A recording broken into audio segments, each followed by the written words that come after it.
Menyambut HUT ke-76 TNI Angkatan Laut, Guskamla Koarmada II mengadakan bakti sosial dengan membagikan bahan pokok bagi masyarakat pesisir dan nelayan-nelayan tradisional yang tentunya terdampak pandemi COVID-19. Kegiatan tersebut dilakukan dari atas kapal perang KRI Hiu dan berlangsung di dua tempat, yakni di perairan Selat Lembe Witung dan perairan Kemah Minahasa Utara. Komandan Guskamla Koarmada II Laksamana Pertama TNI, Igung Putu Alit Jaya menuturkan kegiatan ini untuk membantu meringankan beban nelayan tradisional yang berada di wilayah kerja Guskamla Koarmada II di masa pandemi COVID-19. Tujuan dari kegiatan TNI Angkatan Laut berbagi dari laut ini adalah kita ingin membantu nelayan tradisional, khususnya di mana kita berada di wilayah kerja kita.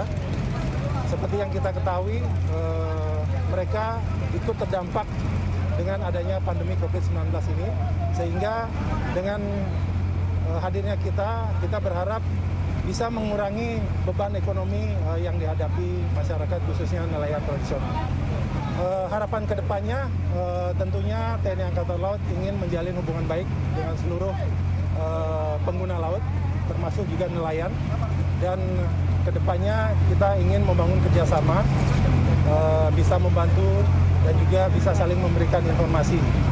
Dan yang paling penting adalah kehadiran TNI Angkatan Laut di sini bisa memberikan rasa aman dan nyaman kepada pengguna laut, termasuk juga nelayan.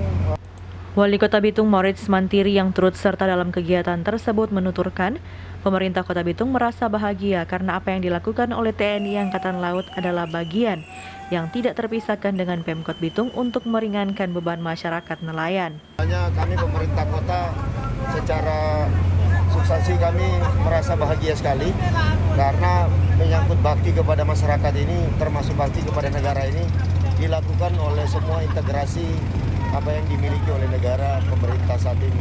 Karena itu apa yang dilakukan oleh TNI AL hari ini adalah bagian yang tak terpisahkan dari program kita untuk mengurangi beban masyarakat dari setelah COVID-19 ini, sementara dan setelah COVID-19 ini. Karena itu kegiatan hari ini kami sangat berterima kasih kepada TNI AL yang notabene telah melakukan wujud daripada kepedulian mereka kepada masyarakat nelayan yang ada di seputaran selat. Kegiatan yang sama juga telah dilakukan Guskamla Koarmada II di beberapa pulau terdepan. Paul Bawole melaporkan untuk Kawa Nua TV.